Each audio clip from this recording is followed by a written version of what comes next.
माधवपुर, एक ऐसा गांव जिसके सीने में एक बहुत ही भयानक राज दफन है। एक ऐसा राज जो हर अमावस्या की रात को ना सच बनकर गांव की गलियों में घूमने लगता है।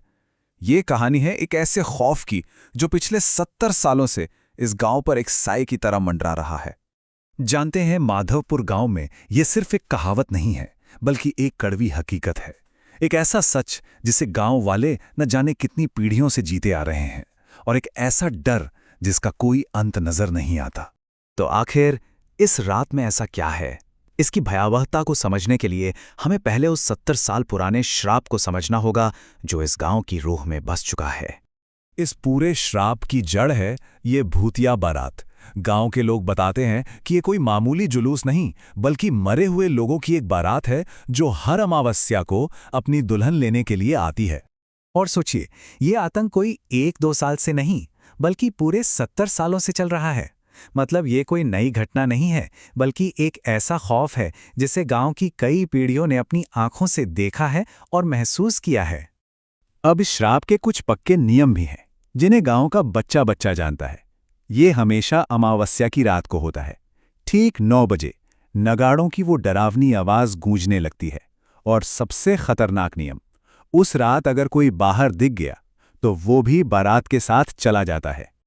और अगर किसी को इन नियमों पर कोई शक हो तो सुरेश काका की ये बात सारे शक दूर कर देती है। उन्होंने बताया था कि कैसे सालों पहले गांव के कुछ हिम्मत वाले लोगों ने इस बारात का सामना करने की कोशिश की थी, और उनमें उनके पिता भी शामिल थे। उस रात के बाद वो लोग कभी लौटकर नहीं आए।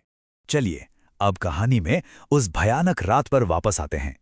शाम ढल चुकी है, गांव में डर और खामोशी का माहौल है, और हर कोई जानता है कि बस कुछ ही घंटों में क्या होने वाला है। इस रात का जो असली संघर्ष है वो 2 सोच के बीच है।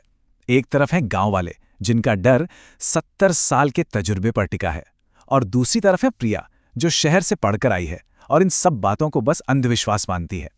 और इसी माहौल में गांव के 2 नौजवान मंगल और प्रताप एक बहुत ही खतरनाक फैसला कर लेते हैं।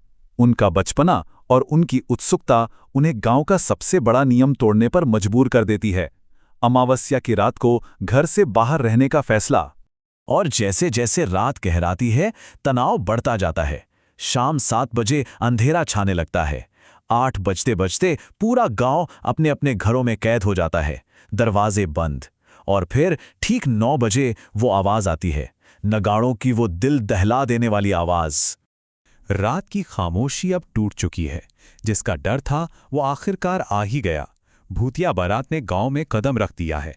बारात के आने से पहले ही माहौल खौफनाक हो गया था। कुत्तों ने भौंकना बंद कर दिया, हवा ऐसी रुकी जैसे मानो सांस ही रुक गई हो, और चारों तरफ एक अजीब सा काला धुआं फैलने लगा। ये कुछ ऐसा था जो इस दुनिया का लग ही नहीं रहा था। और फिर मंगल और प्रताप ने जो देखा वो उनके रोंगटे खड़े करने के लिए काफी था। बारात में शामिल लोगों के शरीर जले हुए थे, चेहरे बिगड़े हुए थे, और उनकी आंखों में जैसे खून उतर आया था। और वो सब मिलकर एक भयानक हंसी हंस रहे थे।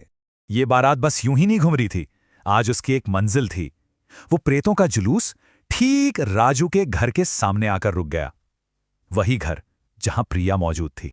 घर का दरवाजा तोड़कर वो भूतिया धुल्ला अंदर घुस आया और उसने सीधे सीधे अपनी मांग रखी। उसका इरादा एकदम साफ था, वो प्रिया को अपनी दुल्हन बनाने आया था। इसके बाद जो हुआ वो इतनी तेजी से हुआ कि किसी को संभलने का मौका ही नहीं मिला। राजू और उसकी पत्नी लता ने प्रिया को बचाने की पूरी कोशिश की, लेकिन उस प्रेत दूल्हे ने बेरहमी से दोनों को मार डाला। और फिर वो डरी सहमी प्रिया को अपने साथ घसीटते हुए ले गया। श्राप पूरा हो चुका था। लेकिन कहानी यहां खत्म नहीं होती है। सबसे बड़ा सवाल तो ये है कि प्रिया को ले जाने के बाद वो बारात आखिर गई कहां? उसका अंजाम क्या हुआ? वो प्रेतों का जुलूस गांव से गायब नहीं हुआ, बल्कि वो वापस उसी वीरान रेलवे स्टेशन की ओर चल पड़ा जहां से ये सारा सिलसिला शुरू हुआ था। और प्रिया अब भी उनके कब्जे में थी। स्टेशन पर प्रिया ने अपनी जिंदगी का सबसे भयानक मंजर देखा। घने धुएं के बीच से एक भूतिया ट्रेन प्रकट हुई जिसमें अनगिनत आत्माएं बैठी थी।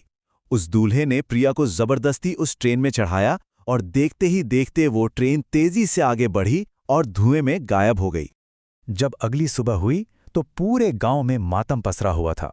राजू और उसकी पत्नी की लाशें उनके घर में मिली और प्रिया का कोई नामो निशान नहीं था।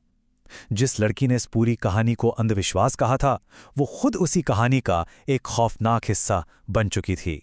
लेकिन सबसे डरावनी बात जानते हैं क्या है? प्रिया के जाने से ये श्राप टूटा नहीं। माधवपुर में आज भी हर अमावस्या को उस वीरान स्टेशन से नगाड़ों की वही आवाज आती है और एक नई कहानी शुरू हो जाती है। ये एक ऐसा सिलसिला है जो शायद कभी खत्म नहीं होगा।